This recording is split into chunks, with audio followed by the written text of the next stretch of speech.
পৃথিবীর সবচেয়ে সুন্দর স্থাপনাগুলোর নাম বলতে গেলে সবার আগে যে নামটি আসে সেটি হলো তাজমহল। কেউ একে ভালোবাসার প্রতীক বলে, কেউ বলে স্থাপত্যকলার শ্রেষ্ঠ নিদর্শন। কিন্তু এই সাদা মার্বেলের প্রাসাদের পেছনে লুকিয়ে আছে প্রেম, বেদনা, ক্ষমতা এবং ইতিহাসের এক অসাধারণ গল্প। 1592 সালে জন্মগ্রহণ করেন মুঘল সম্রাট শাহজাহান। তার আসল নাম ছিল প্রিন্স খুররম।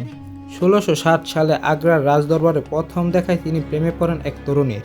তার নাম ছিল অর্জুমান বানু বেগম। 5 বছর পরে 1612 সালে তাদের বিয়ে হয়।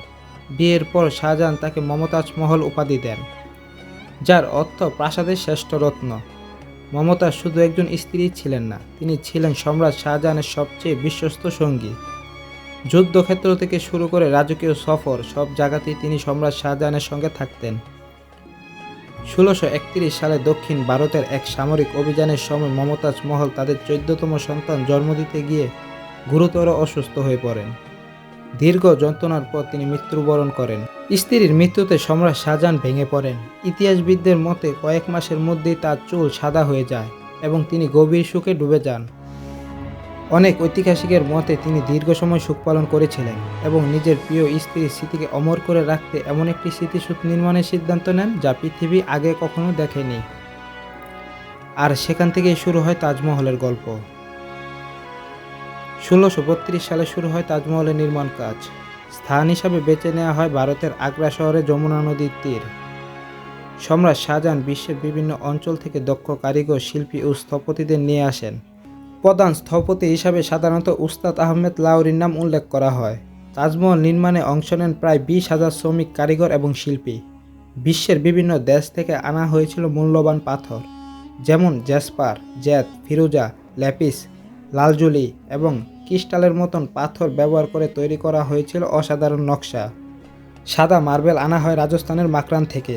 তৎকালীন সময়ে ভারী পাথর পরিবহনের জন্য ব্যবহার করা হয়েছিল কয়েক হাজার হাতি।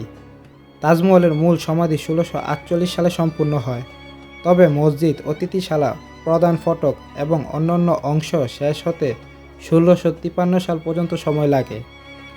অর্থাৎ পুরো কমপ্লেক্স নির্মাণে প্রায় 22 বছর লেগেছিল।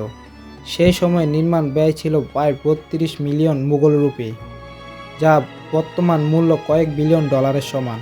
তাজমহল শুধু একটি সমাধি নয়, এটি স্থাপত্যকলার এক অনন্য উদাহরণ। তাজমহলকে মুঘল স্থাপত্যের শ্রেষ্ঠ নিদর্শন বলা হয়। তাজমহলের উচ্চতা প্রায় 73 মিটার। মূল গম্বুজের চারপাশে রয়েছে 4টি মিনার। মিনারগুলো সামান্য বাইরের দিকে হেলে তৈরি করা হয়েছে, যাতে ভূমিকম্প হলে মিনারগুলো ভেঙে সমাধির উপর না পড়ে। তাজমহলের দেয়ালে খোদাই করা রয়েছে পবিত্র কুরআনের আয়াত। দূর থেকে দেখলে সব অক্ষর সমান মনে হলেও উপরে ওঠার সঙ্গে সঙ্গে লেখার আকার বড় করা হয়েছে। দিনের বিভিন্ন সময়ে সূর্যের আলো অনুযায়ী তাজমহলের রং পরিবর্তন হতে দেখা যায়। সকালে হালকা গোলাপি, দুপুরে উজ্জ্বল সাদা এবং চাঁদের আলো রূপালী আভা ছায়ার এই স্থাপত্য। কিন্তু ভাগ্যের নির্মম পরিহাস তখনও শেষ হয়নি। সম্রাট শাহজাহানের ছেলে আওরঙ্গজেব ক্ষমতা দখল করে তার বাবাকে বন্দী করে রাখেন। জীবনের শেষ 8 বছর তিনি আগ্রার দুর্গে বন্দী অবস্থায় ছিলেন। কথিত আছে সেই দুর্গের একটি জানালা থেকে তিনি প্রতিদিন দূরে দাঁড়িয়ে থাকা তাজমহলের দিকে তাকিয়ে থাকতেন। 1666 সালে সম্রাট শাহজাহান মৃত্যুবরণ করেন। পরবর্তীতে তাকে তার প্রিয় স্ত্রী মমতাজ মহলের পাশেই সমাহিত করা হয়। আজও তাদের সমাধি পাশাপাশি রয়েছে। তাজমহলকে ঘিরে বহু গল্প প্রচলিত আছে। সবচেয়ে জনপ্রিয় গল্প হলো তাজমহল নির্মাণের পর নাকি কারিগরদের হাত কেটে ফেলা হয়েছিল, যাতে তারা আর কখনো এমন সৈয়দ নির্মাণ করতে না পারে। আরেকটি গল্প হলো কালো তাজমহল। অনেকেই বিশ্বাস করেন সম্রাট শাহজাহান যমুনার ওপারে নিজের জন্য কালো মার্বেলের আরেকটি তাজমহল বানাতে চেয়েছিল, কিন্তু এরও কোনো শক্ত ঐতিহাসিক প্রমাণ নেই।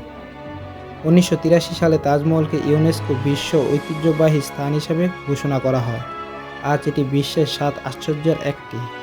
প্রতি বছর বিশ্বের লাখ লাখ পর্যটক তাজমহল দেখতে আসেন। তাজমহল শুধু সাদা মার্বেলের তৈরি একটি স্থাপনা নয়, এটি একজন সম্রাটের ভালোবাসা, একজন স্ত্রীর স্মৃতি, হাজারো কারিগরের পরিশ্রম এবং ইতিহাসের এক অমর অধ্যায়।